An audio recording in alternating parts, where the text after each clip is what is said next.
What would you do if fear no longer held you back?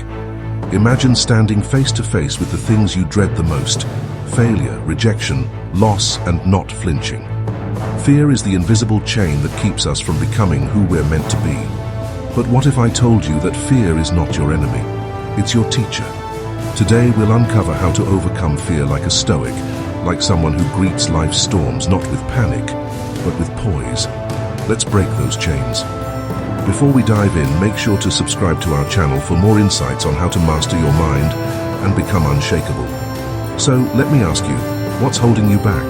Is it fear of failure, fear of being judged, or fear of losing something or someone you love? Whatever your answer, remember this: fear only has power if you give it permission. Now let's dive into the 10 Stoic strategies to overcome fear. Understand fear. Fear is a product of the mind, not the world. Epictetus said, "Men are disturbed not by things, but by the view they take of them." This means fear isn't out there in the world, it's inside you. Think about it.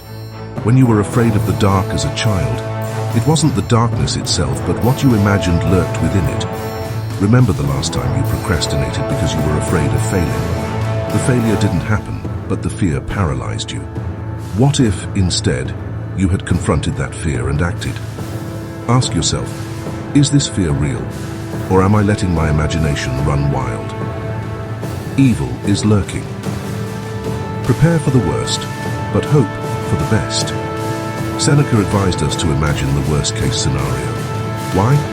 Because fear thrives in the unknown. When you mentally rehearse the worst, you take away its power. Let's say you're afraid of public speaking. Picture yourself forgetting your lines. The audience doesn't boo. They wait patiently. You pause, collect yourself, and finish strong. When you realize the worst-case scenario isn't as catastrophic as you thought, fear loses its edge. He who suffers before it is necessary, suffers more than is necessary, said Seneca. By rehearsing the worst, you free yourself to focus on the present. Worry about yourself. If it's outside your control, it's outside your concern. Epictetus taught us that fear often arises from trying to control the uncontrollable. You can't control the weather, other people's opinions, or even the outcome of your efforts, but you can control how you respond. Picture this. You're waiting to hear back from a job interview. Worrying won't change the decision. Instead, focus on what you can do, preparing for other opportunities, refining your skills, and staying grounded. Trying to control everything is like trying to stop your cat from knocking over a glass. It's a waste of energy, and you're going to lose every time. Face your fears head on. The more you avoid fear, the stronger it becomes. Marcus Aurelius wrote, "Do not be ashamed of help. It is your destiny to be pulled by the reins." In other words, lean into discomfort. If you're afraid of rejection, put yourself in situations where rejection is possible. If you fear failure, fail often and fail small. Imagine you're terrified of networking. Start with one conversation. Over time, those small acts of courage build confidence. Fear fades when faced repeatedly. Redefine failure. There is no failure, only feedback. What does it truly mean to fail? To the Stoics, failure wasn't an end, it was a pivot point, a detour to a better path.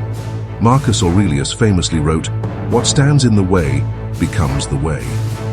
In this short yet profound statement, he captures the essence of overcoming fear of failure. The obstacles we encounter aren't roadblocks, they are the path itself, meant to shape us, refine us, and ultimately strengthen us. Think about the first time you tried something difficult, whether it was learning to play an instrument, asking someone out, or mastering a new skill. You stumbled, made mistakes, maybe even embarrassed yourself. But what happened next? If you kept trying, those mistakes transformed into lessons, and those lessons led to progress. Imagine if a toddler decided walking was too risky after their first fall. They'd never walk at all. Failure, in its essence, is a badge of effort. Each failure is a whisper. You're trying. You're growing. Without it, you stagnate. If you're not failing, you're not challenging yourself enough. What's one failure you're still carrying with you today? Instead of seeing it as a loss, how can you view it as a stepping stone? Practice gratitude. Fear cannot coexist with gratitude. Gratitude is one of the simplest yet most profound tools to overcome fear. When you're grateful, you shift your perspective from what you lack to what you already have. Fear thrives in a scarcity mindset. It whispers, "You're not enough, you'll lose everything." Gratitude silences that voice. Seneca wrote, "True happiness is to enjoy the present, without anxious dependence upon the future." How often does fear stem from future possibilities rather than present realities? If you fear losing something, your job, your health, or even a relationship, gratitude grounds you. It reminds you of what you have right now, and in the present, fear cannot take root. Have you ever been so focused on what might go wrong that you overlooked what was going right? For instance, maybe you worried about losing a job, but forgot to appreciate the skills you've built, the connections you've made, or even the paycheck that got you through tough times. Gratitude recalibrates your mind to see abundance rather than scarcity. Take a moment right now. What's one thing you're grateful for that fear has been overshadowing? Challenge fear. Fear is often irrational. Prove it wrong. The Stoics were masters of logic. Marcus Aurelius advised, "You have power over your mind, not outside events. Realize this, and you will find strength." Fear feeds on irrationality. It whispers, "What if this happens? What if that goes wrong?"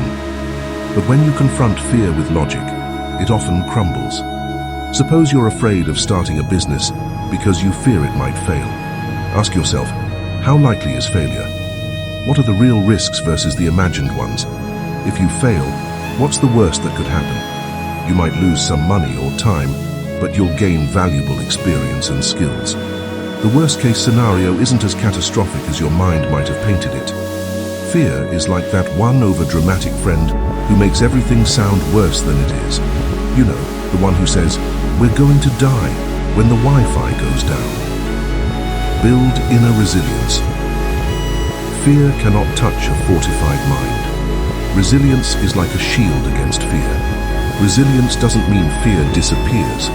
It means fear doesn't control you.